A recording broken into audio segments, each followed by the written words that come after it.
So Samsung recently launched the Galaxy S24 series, and basically if you look at it from a long distance, they look like S23 series. That's not entirely bad because the S23 series looks amazing. But the problem is that Samsung has been using the same design for the Ultras since the S22 Ultra. Now we need a big change. Well, actually, a popular South Korean leaker has learned from company sources that the S25 range will look significantly different from the S24 series, including the Ultra and the standard models. So at this point, we don't have an idea how it will look like, but there are going to be some significant changes. The leaker actually says that the base model's display size will increase from 6.2 inches to 6.36 inches. Now that could mean two things. One, the phone could go higher in size, like taller or something like that, or the bezel's going to be even more thinner than they already are. Now, a couple of rumors also says that the Galaxy S25 and the S25 Plus will also ditch the current Samsung-made ISOCELL GN3 sensor as the main camera. I mean, it has been used on the Galaxy flagship S phones for a very long time. The leakers are saying that it might even adopt a Sony sensor, a newer Sony sensor, instead of that GN3 sensor. Another good thing that we all can say is that the Snapdragon 8 Gen 4 for Galaxy chipset is gonna be one heck of a powerful chipset, and it actually will be. The standard Snapdragon 8 Gen 4 will actually be one of the craziest processors to hit the smartphone market. The Geekbench 6 core suggests that it will be 2845 for the single core and 10,628 for the multi-core score. So if you compare that with the Snapdragon 8 Gen 3, which can only go as much as 7,200 or so in the multi-core score, depending on the phone, and this is as good of a power as the Apple's M3 processor. This is an incredible score. And on top of that, the Antutu score might even be 3 million, over 3 million. That is just mind-boggling. Like, this is so much of power inside a phone. And this is all possible because of the Snapdragon 8 Gen 4 will actually be powered by not ARM CPU cores, but rather Orion CPU cores.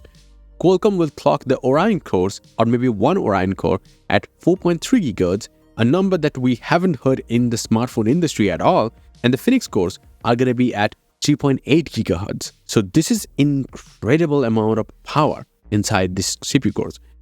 This is a big deal, but the problem is this. According to SamMobile, Samsung spent $8.87 billion on mobile chipset in 2023, a 3.1% increase over what Samsung paid for these parts the previous year. And part of that increase was due to the 30% hike in the chip prices that Samsung had to deal with in 2023. So by using Exynos chips, on more phones in 2024, Samsung believes that this can actually lower the cost. And they also have plans on investing more money into making the Exynos chips even more competitive by making them much more efficient, of course, quote unquote. And because Samsung has already done a good job with the Exynos 2400 processor inside the S24 and S24 Plus, they might even do the same exact thing with the S25 and S25 Plus. Now, you might be thinking, how much does the 8 Gen 3 cost? Well, actually, this estimated at a price around $200 per phone. That's a lot of money. This is actually a 25% increase over the last generation Snapdragon 8 Gen 2 for Galaxy chipset. So the processor pricings are actually translating directly to higher prices for the phones, for the consumers. And maybe that's the reason why the report saying that Samsung will increase the use of the Exynos chipset inside many Galaxy devices starting from 2024. So where is the problem? The problem is, if they are successful at this, Samsung suggests that it may even exclusively use Exynos chipset for the whole Galaxy S25 series. Isn't that disappointing? Well, though it's too early to say anything about this, and these kind of things can change even in December, I guess. But I will definitely keep an eye on this thing because this is a very interesting thing. The Exynos 2500 might even use Google's own TPU, or Tensor Processing Unit, or NPU for simple people, for AI accelerations. The current iteration of Galaxy AI is mostly cloud-powered, since even though Samsung beefed up the AI hardware on the Exynos 2400, it's still not enough. Even on Google phones, it's not enough. The new chipset, the Exynos 2500, will also include two neural processing units. One is GNPU and the SNPU. The G stands for General NPU. Like every other chipsets from Samsung's, the S one will actually be the different one. That is the Google's TPU.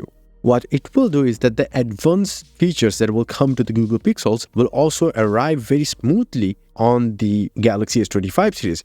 Now, the leaked infos also suggest that the Exynos 2500 will be fabbed on Samsung's 3nm processor node, and it will feature Cortex X54 at 3.2 GHz, 3 Cortex A730 cores at 2.3 to 2.5 GHz, 2 more Cortex A730 cores at a lower clock speeds, and 4 Cortex A520 cores. And it will also use the Xclipse 950 GPU. So let me know about your thoughts in the comment section below. Like, if the Exynos 2500 gonna become amazingly powerful chipset, but also a very efficient chipset inside the Galaxy S25 series, will you be interested in buying a Galaxy S25 Ultra powered by Exynos 2500? And yes, if you want, you can get some crazy cool wallpapers up on my website, a link down below. Until the next one, bye and take care.